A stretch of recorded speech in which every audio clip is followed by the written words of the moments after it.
सावन के महीने में 2 लोटा जल महादेव जी को चढ़ाने के लिए जाओ, तब 3 चीजें अपने अंदर धारण करना।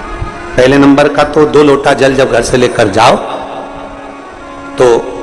जरूरी नहीं कि दोनों हाथों में लेकर जाओ, एक लोटे के ऊपर दूसरा लोटा रखकर दूसरा हाथ से अगर कोई काम हो, पल्लू लेना हो या कोई कार्य हो तो कर सकते हो। नहीं तो तुम 2 लोटा हाथ में रख लो और पल्लू डाल देना सिर पे, जरा सिर पे पल्लू। अब वो तुम्हारा लोटा हाथ में, बेचारा वो भेरू पल्लू, ठीक है, थोड़ा और खींचो ये बाजू का, तो पल्लू, वो भेरू ने और खींचा है, ठीक है, ये पल्लू हमारा मुंडा में दे दो, ठीक है।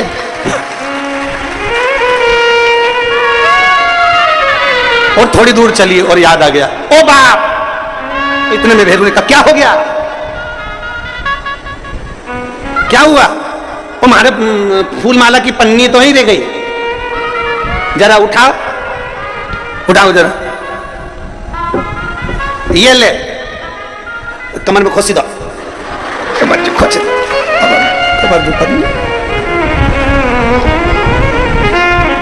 और कैलाश पर्वत पे जाके रहूंगी, भोले को अपना। अब पति भी के अच्छा शंकर हुआ और अच्छा जल हुआ। निवेदन है, अगर 2 लोटा हाथ में ना तो एक के ऊपर एक लोटा रखकर भगवान की भक्ति धारण करते हुए 3 चीजों में एक चीज जल 2 लोटा, दूसरा श्री शिवाय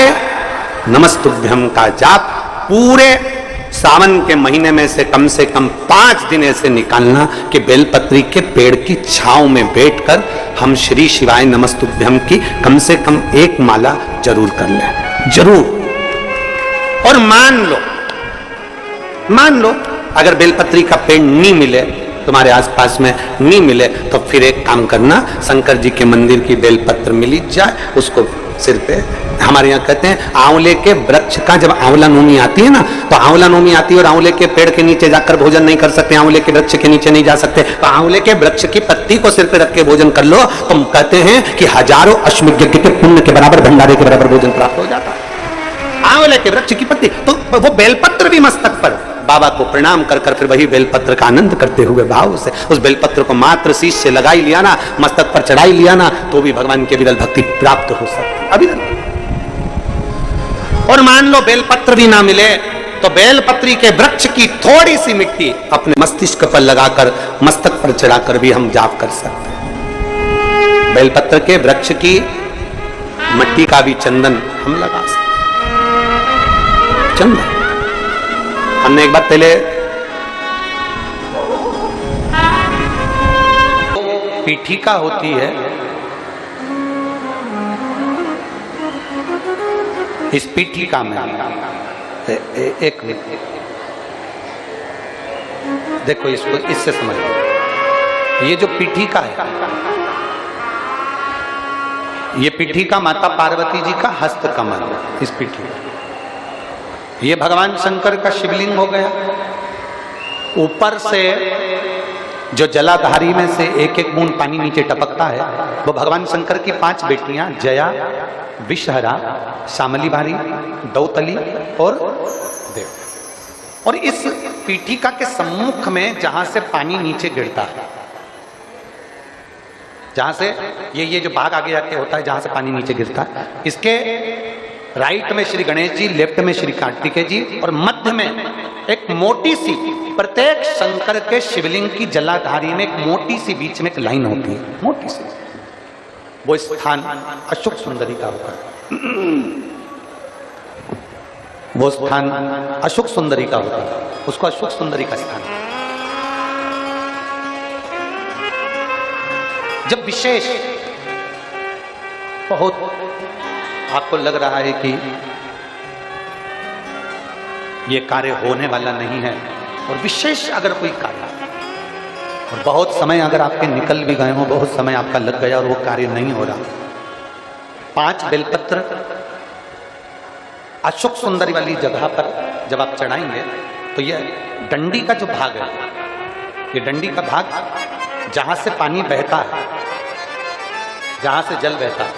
उस स्थान की ओर इस डंडी के भाग को रखेंगे। पांचों बेलपत्र, एक बेलपत्र जब डंडी का भाग हमने इधर कर दिया, थोड़ा समझ लें अच्छे से, जैसे ये जलाधारी समझ लो, एक बेलपत्र अपन ने रखी, डंडी का भाग जहां से जल बह रहा है उस ओर है। दूसरी बेलपत्र हमने उठाई और दूसरी बेलपत्र की डंडी को मध्य भाग की पत्ती पर, दूसरे नंबर की पत्ती मध्य बीच वाली पत्ती है उस पर, तीसरी बेलपत्र को फिर बीच वाली पत्ती पर, इस तरह से 5 बेलपत्र हमें देवाधिदेव महादेव को समर्पित करना चाहिए। पांचों बेलपत्र पर अपनी 3 उंगलियां भगवान शंकर की पांचों बेलपत्र पर स्पर्श और 1 लोटा जल भगवान शंकर को पंचाक्षर मंत्र नमः शिवाय, षडाक्षर मंत्र ओम नमः शिवाय या श्री शिवाय नमस्तुभ्यम कहकर जल चढ़ाने की दिशा, हमने पहले भी आप लोगों से कहा, अगर विशेष कोई कामना से हम जल चढ़ाते हैं, विशेष कोई मन की बात है और वो नहीं हो रही, उसके लिए हम जल चढ़ाते हैं, तो ध्यान रखने वाला विषय है जहां से जल बहता है उसके ठीक विपरीत में आप बैठ जाओ। जल उत्तर की ओर जा रहा है, आप दक्षिण में बैठ लो, दक्षिण में बैठकर उत्तर की ओर मुख कर लो, क्योंकि जल उत्तर की ओर जा रहा है। इधर जल जा रहा है तो आपका बैठना इधर होना चाहिए, इधर जल जा रहा है तो आपका बैठना हम जहां बैठे ऐसा होना चाहिए, इधर जल जा रहा है तो आप जैसे बैठे हो वैसा होना चाहिए। वहां बैठकर 5 बेलपत्र रखकर उंगली का स्पर्श कर कर पंचाक्षर मंत्र या षडाक्षर मंत्र या श्री शिवाय नमस्तुभ्यम बोलकर फिर जल की धार दोनों हाथ से देवाधिदेव महादेव को अपने मन की कामना कर कर अशोक सुंदरी से अपने दिल की बात कहते हुए चढ़ाई। 2 या 2.5 महीना होगा और देवाधिदेव महादेव आपका वो कार्य सफल करेगा। तो मैं गंगा माहूं और ना मानो तो बहता, आप मानो तो मैं मां, आप मानो तो मैं गंगा मां, ना मानो तो बहता पानी। आप मानो तो आपके नजदीक में, आपके घर के पास में जो शिवालय है भगवान शंकर का, एक छोटा सा शिवलिंग है। मानो अगर दिल से तुमने मान लिया कि ये केदारनाथ है, दिल से तुमने मान लिया कि महाकाल है, दिल से तुमने मान लिया कि भीमा शंकर है, दिल से तुमने मान लिया कि ये मल्लिकार्जुन है, दिल से तुमने मान लिया कि विश्वनाथ है, जिस दिन तुम्हारा मन पर जाता, सावन के महीने में जब तुम 2 लोटा जल चढ़ाने के लिए जाओगे,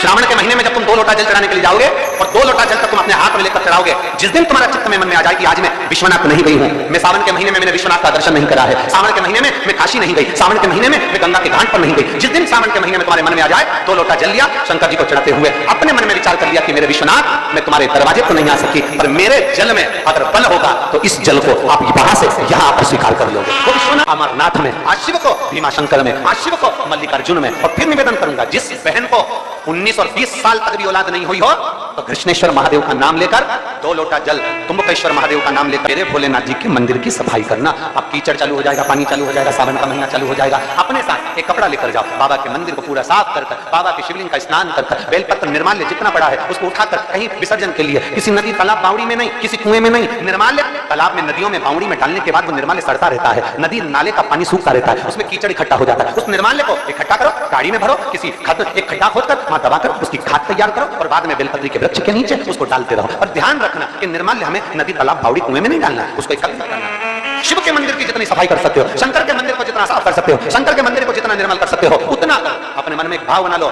जैसे भगवान विष्णु ने एक भाव बनाया था, सावन के महीने में 108 कमल के पुष्प शंकर जी को दूंगा। पार्वती जी ने भाव बनाया था, श्रावण के महीने में शंकर जी को 2 लोटा जल समर्पित करूंगी। माता सती जो भगवान शंकर की अर्धांगिनी रही, उन्होंने भाव बनाया था, मेरे देवाधिदेव महादेव को रिझाने के लिए मैं भगवान शंकर की 108 वृक्ष लता से स्नान कराऊंगी। ये अपने भीतर एक संकल्प अपने भीतर लेना है कि श्रावण के महीने में हमें शिव को कैसे रिझाना है,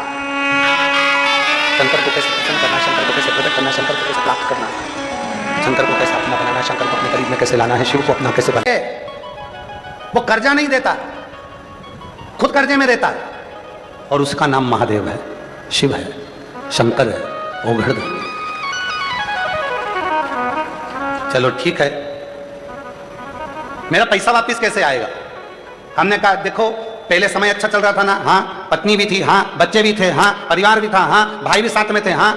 समय अच्छा चल रहा था, काल अच्छा चल रहा था। अब तेरा काल, तेरा समय बेकार हो गया तो घबराना नहीं, घड़ी बनाने वाला, समय बनाने वाला, काल बनाने वाला उस महाकाल को याद करना प्रारंभ कर दे और जिस दिन तू महाकाल को याद करना प्रारंभ करेगा उस दिन तेरा काल सुधरना प्रारंभ हो जाएगा और तेरी जिंदगी वापिस वैसी की वैसी हो जाएगी। उसने कहा क्या करना पड़ेगा? हमने कहा प्रदोष का समय हो, प्रदोष का समय। तो उसने कहा प्रदोष का समय कब होता है? तो हमने कहा शाम का समय, सूर्य डूब रहा हो उस समय पर, चंद्र अपनी जगह पर आ रहा हो, और प्रदोष का जो समय होता है, दोनों के मिलन का जो समय होता है, उस समय पर बस एक लोटा जल सामने भरकर तैयार रख और आवाज लगा, काल हर, कष्ट हर, दुख हर, दारिद्र हर, खुशी की लहर कर, नमः पार्वती पते हर। बस बोलना प्रारंभ कर, काल हर, कष्ट हर, दुख हर, खुशी की लहर कर। उसने कहा इसके बोलने से कष्ट कट जाएगा। हमने कहा प्रदोष काल में जब घड़ी बनाने वाले को याद करोगे, काल अधिपति को याद करोगे